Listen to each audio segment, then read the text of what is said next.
Hey everybody, it's Vicky with Dementia with Grace. We're inside the Why series today. We just talked about why does my person not want to wear their glasses, their dentures, their hearing aids, those kind of things. So that video is in the playlist. Today we're going to talk about why does my person elope? Why does my person wander? That is a video in and of itself about wandering and the difference between wandering and pacing. It's two different things. Pacing is usually not goal driven. It is just a busy kind of thing. And wandering is goal directed. It is, I need to go somewhere else. I need to be at work. I need to go pick up my children. I need to go do those kinds of things. Eloping then is a third thing. Eloping is when they actually get out of the house or out of the facility, out of their safe space, and they then are gone. And you know, we had a situation like that on our group inside the Dementia with Grace Caregiver support group over on Facebook, where one of the members' mother got out of the home and wandered quite a distance, and they had a whole search party going on for her and all of that. And so it was a very, very scary, dangerous proposition.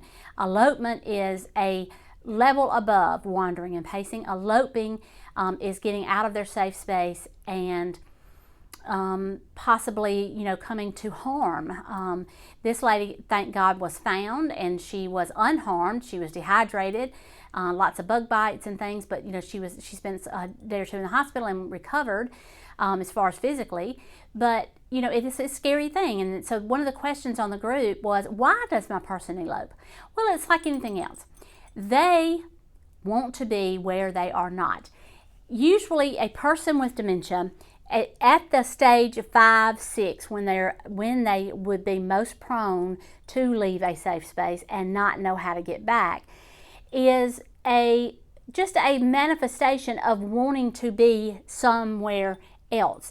And they don't have they can't structure, they can't make a plan, they can't follow through with a plan enough to go to the store and get back home.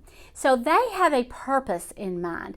They know, or they feel they're being motivated, internally motivated, to go to the store and get the groceries, or go pick up the kids from school, or go to church, or go to work, a workplace.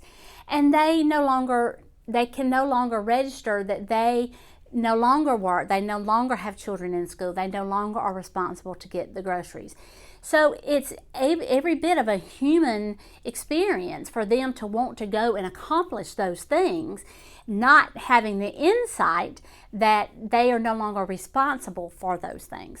We talk about that, if you've heard that video, that it's more than just memory loss. I think of it as MCCJRI: memory loss, concentration, critical thinking, judgment, reasoning, and insight. I added insight because all of those things are affected. All of those things are cognitive issues. All of those things are diminished when dementia is present and at its height, which really is, they're as bad as they're going to be in 5, and as far as being still functional. They will get worse as far as their insight, judgment, reasoning, all of that. Their cognition will decline, but their physical ability will also be in decline at that point. So 6, 7 is when you see a lot of the inability to walk, inability to walk in a straight line, inability to hold their body weight up, and they end up in a wheelchair or something like that. At that point, wandering and elopement becomes much easier to manage because they can't physically get out of the home. Stage 5 is where elopement is the biggest issue, and that is a lot of times what prompts a admission to a care facility is behaviors that can't be managed. And wandering is at the top of that list. So wandering is motivated by a unmet need of doing what they've always done: going to work, going to church, going to the grocery store, going to bingo, going. And they just don't have the insight anymore to know that they are not safe. So that's what elopement is, and that's all it is. If you keep them busy, meet those needs of being busy. That's all work and jobs and grocery store and church is all about. It's about their routine, their old routine, and where they were supposed to be, and they thought they were supposed to be at work at a certain time, or they feel like it's Sunday morning and they're supposed to be at church. Meet those needs for socialization, for purpose. Everybody has a purpose. Everybody feels purposeful at some level, and if you meet those needs and give them something to do, and don't say, Daddy, you hadn't worked at the plant in 20 years. You don't have to go to work this afternoon.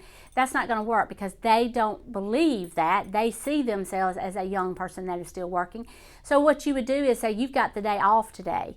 And you may have to do it every single day at 3 o'clock, but you would just say, you've got the day off, or it's not Sunday, it's Saturday. We don't have to go to church until tomorrow, and just put it off. You are acknowledging, I know that you need to go to work. I know that you feel like you need to go to church. Without saying that, you are meeting their need and usurping the behavior, basically. So that's it. If you need a group of people that understand where you're coming from and understand what is going on and what you face every single day as a dementia caregiver, come on over to Dementia with Grace Caregiver Support Group. It's a free, private support group on Facebook. I think we're about 1,300 strong now, 1,400 strong, and we've got lots and lots of geniuses, absolute geniuses. I bring a certain set of skills to the table because I'm a clinician and I work with lots and lots of people with dementia, and have for 26 years in my practice. But the people that are on that group are personal caregivers that are doing this day in and day out, and are coming up with excellent strategies to meet the needs of their people with dementia, and therefore mitigating the behaviors. So we would love to have you over there, and it's just a matter of answering a couple of questions so that we don't get a bunch of yahoos in our group that we know that you do have a connection to dementia, and you're not a scammer or a spammer or a hacker or something like that. And then we'll let you in, and then you can be a part of our big family, okay? We would love that. If you need a book about behavior management, Dementia with Grace is my book, Dementia with Grace, a new positive way of dealing with behaviors and people with dementia. And it is my strategies, the GRACE, gather important details, routine or reminisce, assess, calm, or excite. Those 5 strategies are what I put in place in all the facilities that I help manage and help set up their dementia units and their memory care units and their behavior management systems and all of that. So I have a lot of experience in that realm, and I wrote this book for people at home who would love to keep their person at home longer, except that they are having behaviors they cannot manage. This book will teach you how to manage those behaviors with grace. All right, I will see y'all in the next video, okay? All right, y'all take care. Love y'all. Bye. Mwah.